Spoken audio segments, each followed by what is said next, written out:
vakaurayashe Jesu naprofita vakatidzinga isu chigarako pasi mutungano Afrika yedu achitaura Paulo wechaso pamusoro peevhangeri iyi Paulo wechasoma ekhuluma kuevhangeri abaprofita mu African Apostolic Church abaprofita evhangeri vachiti kwani chinofara kwani umuprofita vaviri vati esontweni kufanele kuve nomprofita vachiziva kuti kana vaprofita vakagadzwa vakawanda kuti abaprofeti mave vachabata basa raMwari vazovamba umusevenzi kana vakasunungurwa kuti ivai vakasunungurwa pakubata basa rekuprofita iri mave nyoka dzedu dzichaonekwa nezvikwamwe zvidhoma kuzovonakali musevenzi nokuti mutumwa waMwari Jesu akudzidzisa kosi ukonwa amuratidza zvipfeko zvinofara kupfekwa nevapostori vaAfrica bisa kuti kufanele kugqoka achizoona zvakanikwa pawaari yaMwari edrateni akazosvika pakudzidzisa vanhu achiti wafika wafundisa abantu eti vakadzi vapostori vaAfrica vafazi vapostori vanofara kupfeka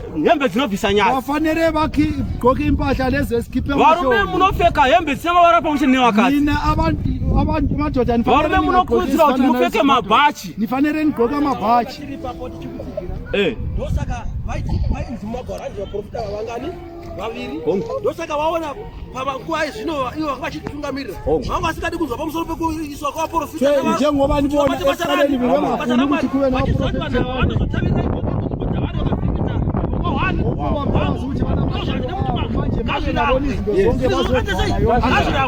yonke into kuthiwa mayalwe wathi incwadi yalwa 2019 zvinongotanga nemunhu umwe chete chero zvitokura asi ngazvirambo vakomana zvatanga kudai uchiona vaiti kana mweya muchena uchibata basa ravo uchivaprofita sevabhishopu kana kwavafundisi unokarirwa vanje unotukwa kana zvikuenda sei wayapiri asi ngapaprofita omwe munhu asina kana chinhu anokachwakachwa angopiwa kana 6 months asi kana anonzi mufundisi chaichaiye munhu waMwari handitara iro rabvuma here saka hazvino zvakanaka Mwari akuita zvakanaka nekuti munhu wake akaiswa ipapo kuti zvinhu zvavo zviite Afrika yedu chivi chamukuru chemudiki hazvinzani asi zvete zvivi ndopatiri kubva ipapo tiri kuenda pachechi yezvokwadi kuti chivi hachina mukuru denga harina mudiki denga harina wakura unobata chivo tinongopinda chete nenzira iyi imwe chete uye zvigaro zvatinonogara kana zviko zvesilva tese tinogara zvesilva Afrika yedu hapana chiri kupindwa neredi hakuna chinombozvikwa chewaiti hakuna kana chine zita chese tina zviko nezvigaro zveushe waMwari wekumusoro kudenga Afrika yedu zvino ndozvavairamba izvozvo ndosaka vangasati profesi ndosaka vasati mweya mutsvene nekuti vaiziva kuti dai vakavagadza vanhu ava kare kare dai izvozvi zvakabatwa kare kuti no pane unogarira kuitika bati vakava vakarerutswa manje kubata kwani kwavo Afrika yedu nesu tese tisaingotedzera kutungamirwa kwari nekuti ndozvazviri panguva ipi iyoyo asi zvino manje vana vembwa havasvukiri musumui asi kuti vanosvinura hokoyo Afrika yedu zvino izvi vananga yakati pwe panapa Afrika yedu isu takazara senyuchipamusoro Afrika yedu saka mweya mutsvene ngavabate basa ipostori zvinoita postori naprofita 2 vita postori naprofita kuti vaoda vafunga profita ndobukira pasi kuenda kwaari kugara profita isina profita kugara nyika isina profita aiwa isi chechi iyoyo Afrika yedu iwisiri machechi avanhu chechi postori inofana kuva nevaprofita nekuti vanonatsachi kereke Afrika yedu eka saka Jesu Kristu atimamana nemweya mutsvene haana kuti kuva mwanakomana waMwari chinjofana kuita sei kukudzwa asi aitotera mweya mui zvekuti Jesu Kristu pachake akasava ndikumboti abvunza kana mweya mutsvene kana kuti angozviindira kuti ndiri mwanakomana wani akatopiwa zvese asi haana kudaro asi akatotera mweya mutsvene achifamba Afrika yedu saka ndozvati yes iye Jesu aitotaura kuvanhu vake nevadzidzi kuti hamuna kunzwa here aitaura achiti achitokubuya magwara mweya mutsvene Afrika yedu asi mweya mutsvene wacho aive ndiye Jesu asi aitoranza mweya Afrika yedu zvino nhasi totoudzwa nezvekunzi hanzi arwa nedementia mweya mutsvene pana anoziva panapa tikamuti bata mweya mutsvene ungaubate tikauti nongedza ungaunongedze zvino nhasi ndoukazive kukura kwaparuma zveAfrica Yongaziwe kwa ndewenji. Yongaziwe kuchembera kwake. Afrika yetu. Kungako kwake wakambukusiwa. Wozo siwa sababu kwake. Wozo siwa kwake. Kusana kwako sina mbukusiwa. Afrika yetu. Aiwa. Kusasiwa kufa. Ukuba ungazifana nokufa. Ataimisha yangu tangira pakutara sopa. Afrika yetu. Amen. Ena beri mtungamiri.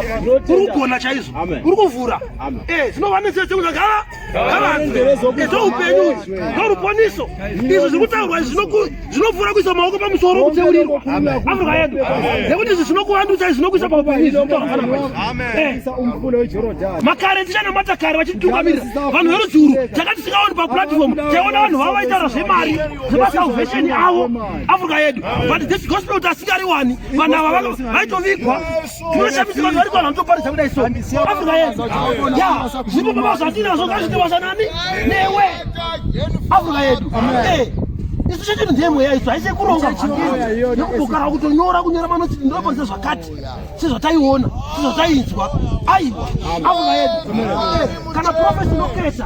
Kuti aiwa nokufuka uneza. Aiwa. Kuneza mberi kwa rubadi hari kwenda kudenga. Kudenga zera kanaka hii.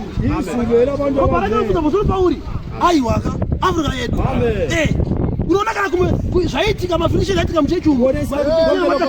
Kwa kusiri kuna kwedu, kwa kusiri kuna kwenyu. Asi kwa kusiri kuna kwenyu wasati kwa sinoti ndizo asi siniri. Ezo ndopo tuzolita. Ati munhu yanga sikatatu manu. Nisate naita sei. Chinola kaenda wakaenda nezvinhu zvani. Napa vahambe nendo zavo. Ati yabidza maswaiti mutuma akura. Afrika yetu. Ya chiti verenga part 1 part 2. Muziye mwana Mwari. Afrika yetu. Ai. Isu tunakomba pano wakatuma. Tunakomba pano wakatuma. Tunakomba pano wakatuma. Anonzwa asikeni zwa wakatuma. Leo. Afrika yetu. Uya anotsamisa muya mutsvene. Hare gereru. Ilona rupego shoko ramwari. Rukana wa Mwari. Saka rambirai pakutuma kuparwa zvavo pachidziso rubiwa. Ichiso lokutuma kwabolwa zvaAfrika. Rambirai pachidziso iyi. Alelana nokuti tiponiswe. Kuti sisindiswe. Afrika yedu. Chokwadi nokuti tibatsirwe. Iqiniso kuti sisiswe. Hatigoni kusunungurwa kana kubatsirwa nekuiswa maoko pamusoro. Asi tibatsirwa neshokorani. Iri rikuparizwa iyi. Ndori neupenyu.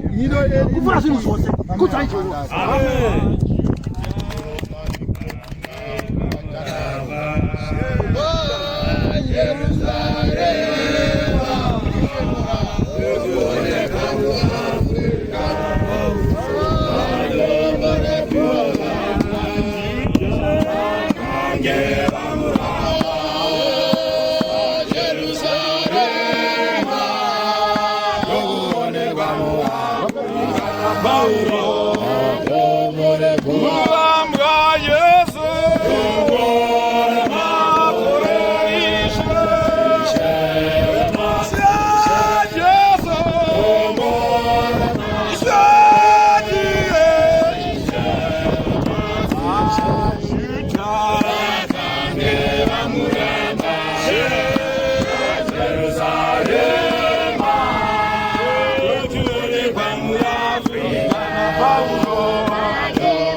Afrika yetu, Afrika,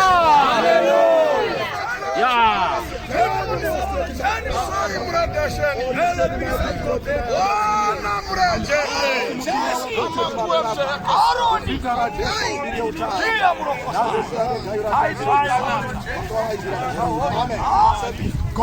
Afrika yetu, Afrika yetu. Ya chechi ya Jesu hii. Chechi ya Mwari. Nkonze kaNkulunkulu. Chechi nendume akabva kudenga. Ichechi eneni. Enenkonzo esuke ezulwini.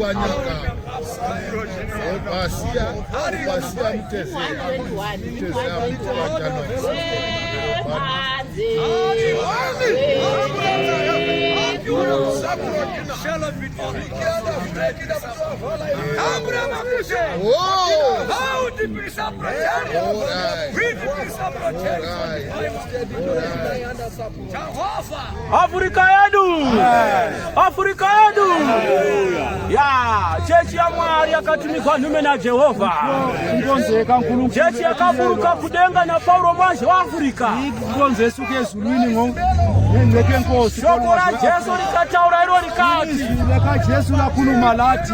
Ndichakuita munhu kuti uwe kuvanhu. Ngizokwenza umuntu ukuthi ube ebantwini. Ugamuchire nevanhu vepanyika. Amukhelwe abantu basemhlabeni. Tinotakamugamuchira Jesu. Amukhelwe uJesu. Vakagamuchira Jesu ari muna Paulo manje wa Afrika. Amukhelwe uJesu ukuye Paulo manje wa Afrika. Ndanganchitsanangura nyaya yemurayo yaMwari. Ngikhuluma ngendaba yeNkulunkulu. Paulo manje wa Afrika ataura kuvatungamirira akati. Paulo manje wa Afrika mase kakhulume vatungamiri munopfeka mabhachi. wathi nina abakhokeli ngizogqoka amabhachi. Kuvazeni dzose. Esikhathini senu sonke. Kunyangwe muri kumabasa. Noma ningaba nisemsebenzini. Kunyangwe muri pamisha yenyu. Noma nisemizini. Kunyangwe muchifamba rwendo. Noma nihamba ezindleleni. Munokurudzirwa kupfeka mabhachi. Fanele nigqoke amabhachi. Asi vamwe vedu vatungamiriri Kodwa abanye bethu labakho. vakatora zvinyavada vakaisa mumabhachi Bathatha konke ikho. vakanamata vanazvo Bathandaza nazo. chinzvimbo chokuti vapfeke mabhachi bedzi Kuti bagqoka amabhachi. vakabva vaisa nyoka mumabhachi Vafaka inyoka emabhachi. havana kurasa kuroya Abazange balahle ukutakata. kana pakaprofitwa nyaya yeuroyi pachechi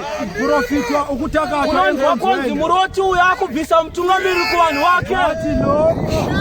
panguva ino yekupedzisira Esikhathini sakugcina. panguva ino yemazuva nekupedzisira Thina lesi. vaprofita ngavaite basa mumba yaJehovha Mabayenza umsebenzi. vanhu vaMwari ngavaprofitwe Abantu bakaNkulunkulu mabaprofite. pamazuva ano kupedzisira Esikhathini sakugcina.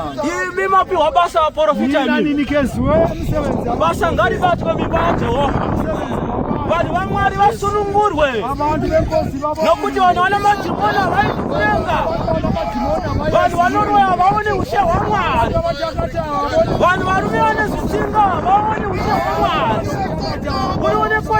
vakaramba urori vakapisa vakauya nazvo pamberi ndiyo chechi yaJesu yoyo. Changa pazuva ranhasi rinoiri vaprofita regai kutya basa raMwari ngaribatwe vanhu vaMwari vasunungurwe nokuti makanga makatsikirirwa. Nhasi mapiwa rugare navatungamiriri zvino basa ngaribatwe nokuti Jesu anotaura achiti pamusoro pakudenga uko kwakanaka kwazvo hakupindikana chimwe chakaipa. Zvino Afrika yedu, Afrika zvino kana munhu achiriwo angapinda kudenga,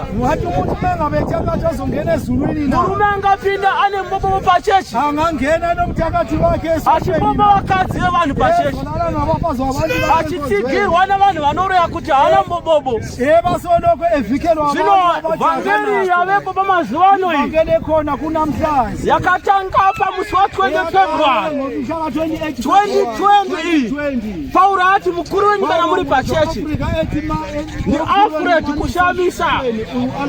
Vhangeri yatakufamba nayo kubva panapa tinofamba navaprofita. Vanhu ngavabatsirwe muchechi kutotanga pazuva ranhasi hakuna anonzi respectwani pakuprofitwa. Vanhu ngavabatsirwe varase zvinhu zvavo nokuti chechi yaJesu yakaburuka kudenga. Mufundisi ataura kuti chechi yaMwari uye ataura kuti chechi ndeyamwe yamutsvene. Zvino hatibvi pashoko rinoti muranda waMwari undirambai zvifananidzo tizai kunamata vadzimu rekedzai kupira. Shoko ripo pazuva ranhasi shoko kurambira mukudzidza kwaPauro mazuva. Handimbozofa ndakatsigira kana takatsigira mutungamiriri anoroya. Handimbozofa ndakapa respect kuna mai mutungamiriri vanoroya. Kana munhu ane zvidhoma zvake ngaatende areurure. Kana munhu ane nhaka yakasiyirwa ngaichaure abatsirwe. Ndokuti chechi yaMwari here iyi nokuti hadi kufanana nekwatakabva uko. Takabva kuvarume veBOT takaramba kudyana makudo muturo imwe tikati takazivisa zvokwadi yaMwari. Zvino pavhangeri iri papa ivhangeri ekona mweya mutsvene ngaabate basa kumakereke ese kunzvimbo dzose sezvataura shoko raMwari vana vaTesalonike 2 vhesi 10 sezvataura shoko raMwari kuna Petronio. Mozisi achinyora achiti saregamulo yari upenyu ngaurawe neshoko raJesu. Shoko iri hatibvipo tinorambira mukuru ravo. Yaandikataura panguva ino ndeyekuti Jesu nevadzidzi vake akagara navo nguva yakareba kwazvo asi havana kunzwisisa zvamweyo mutsvene. Pamusuwo kupedzisira Jesu apinda muGetsemani adzoka varume vavati akati kwavari mukai munyengetere nokuti nguva yakwana. Wakadzokera kunonyengetera wakadzoka akati mukai munyengetere nokuti magwaro azadzisika. Panguva iyoyo vanhu vakasvika vakatanga kubata mwanakomana waMwari vakarwisana naye. Asi panguva iyoyo nokuda kuti Petro akanga ane bakatwa nokuti Petro akanga ari muziloti. Kana tikaverenga Bhaibheri shoko raMwari maziloti vanhu vakanga vachirwa namapanga. Zvino Petro aigara nebanga muhombodo yake. Wakatora banga rake bakato rake akacheka muranda umwe chete nzeve ikawira pasi. asi Jesu nokuda kokuthi iye angari mambo amadzimambo nashe wamadzishe inkosi yamakhosi wakanga akazorodza anotenda akanonga nzeve yomurwi wathatha indebe akainamatidza ikadzokera vakanga varipo vese vachizviona bonke bebekhona akataura kuna Petro akati wakhuluma kuPetro wathi hatirwi nenyama neropa asilwi nenyama asi tinorwa nemweya akaipa iri mhepo silwa ngemoya nokuti anofa achirwa nemunondo anofa nemunondo umuntu olwa ngesikhali uzobulawa ngesikhali Afrika yedu zvino isusu tiri kufira mukutenda ivhangeri sifele ebukolweni kwevhangeri tinotenda zvino tinotenda nokuda kuti tiri muivhangeri yaMwari siyabonga ngokuba siselizwini lenkosi zvino tifamba nemashoko anoti asihambeni ngamazwi athi endai neshoko kunyika dzose mupazi zvisikwa zvose ivhangeri zvinotaura Jesu kuna Pauro mwazvo Afrika iloko kukhuluma kuPaulo mwazvo Mwari akombore kudzidza kweda marake zvinodzama nekusingaperi